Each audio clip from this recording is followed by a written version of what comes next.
Of course, North Korea is a black box in terms of information and statistics. Nobody really knows where the North Korean leader is at the moment.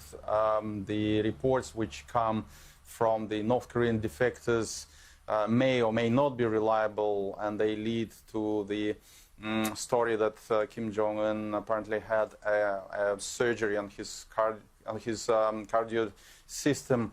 What it means in the era of coronavirus is nobody really knows, but it looks like Kim Jong Un's health is not perfect. He's a drinker, a smoker.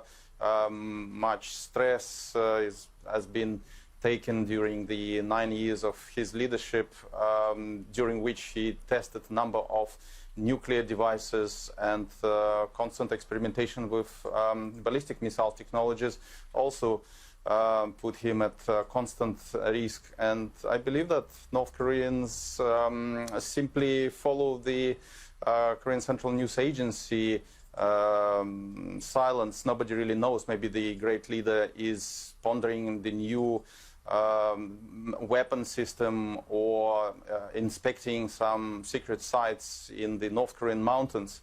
Even South Korean Ministry of Unification is very lukewarm on the reports about allegedly grave illness of Kim Jong Un. So I think if something happened to him, it was probably an elective surgery.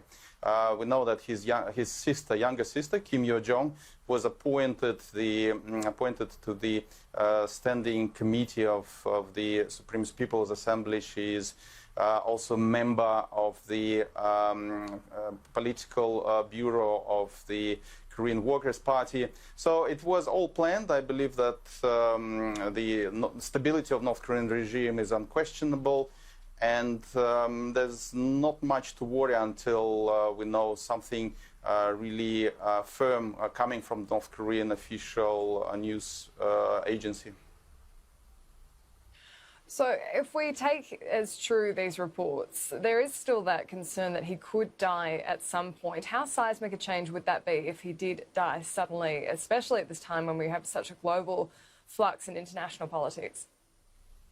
Well, North Korea is an isolated country, both from inside and outside. It's under sanctions. Its diplomatic links also is not very widespread. Australia has diplomatic relations but doesn't have an embassy there in Pyongyang, and no North Korean embassy here. So if something happens to Kim Jong Un, I don't think that's going to affect much of relations with foreign countries. But South Korea is certainly concerned because it's technically at state of war with North Korea. The United States is poised to potential invasion any moment. The U.S., well, the Pentagon has the Plan 5029, which is designed to act in case of instability in North Korea or regime change. Yeah, certainly there might be ramifications, and which might, tip the balance of terror on the Korean peninsula.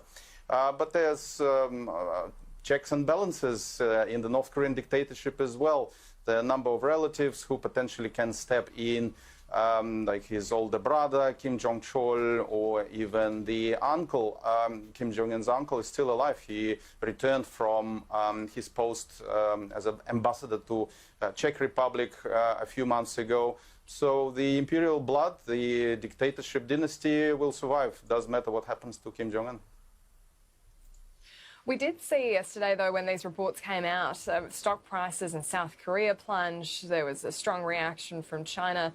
Just how much of an impact would this have on the region if there was to be a change of leader in North Korea? I don't think that South Korean stock market would really react to news from North Korea, unconfirmed news from North Korea.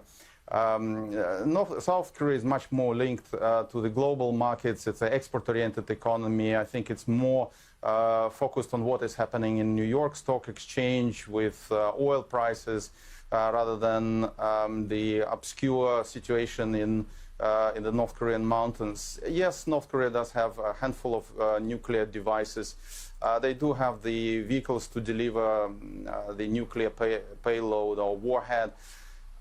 But South Koreans have been living in this state of neither war nor peace situation for the last 67 years since the armistice agreement, which was signed by the UN Command, People's Republic of China and the Democratic People's Republic of Korea.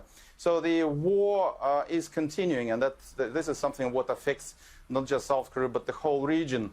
And sooner or later it has to be addressed. And Donald Trump was very proactive in ending the war, signing the sort of agreement with Kim Jong Un. And if something happens to Kim Jong Un, well, there will be either another leader from the Kim's dynasty or a collective leadership which would be equally keen to have a working relationship with the US and also good, stable relationship with its immediate neighbors, including South Korea, including China and Russia.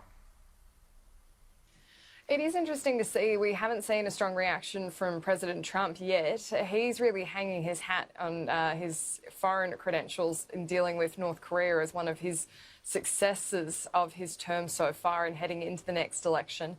Do you think that this will be more of an issue for him if we do see Kim Jong Un pass away, about rebuilding that relationship with North Korea and continuing to be able to claim that as a victory? Well, it's an election year for President Trump, and some kind of breakthrough on the North Korean front make or break the progress for his second term. There were rumors that President Trump apparently received a very good note from his friend Kim Jong Un a few days ago. Perhaps it was a note of recovery, that if Kim Jong Un, he probably maintains the channel of communication with the White House. I believe that Donald Trump would welcome another summit if there is something to discuss. And Kim Jong Un is probably, if his health permits, would be willing to travel again and meet with US President before the election, boost his support domestically and internationally, and if some concessions are given to North Korea in terms of sanctions, lifting of economic ban, trade ban with North Korea, and also diplomatic recognition. There's no diplomatic relations between Washington and Pyongyang. That would be welcome both in Pyongyang and potentially Washington if North Korea promises to freeze its nuclear and ballistic missile programs. It will be applauded everywhere in the world.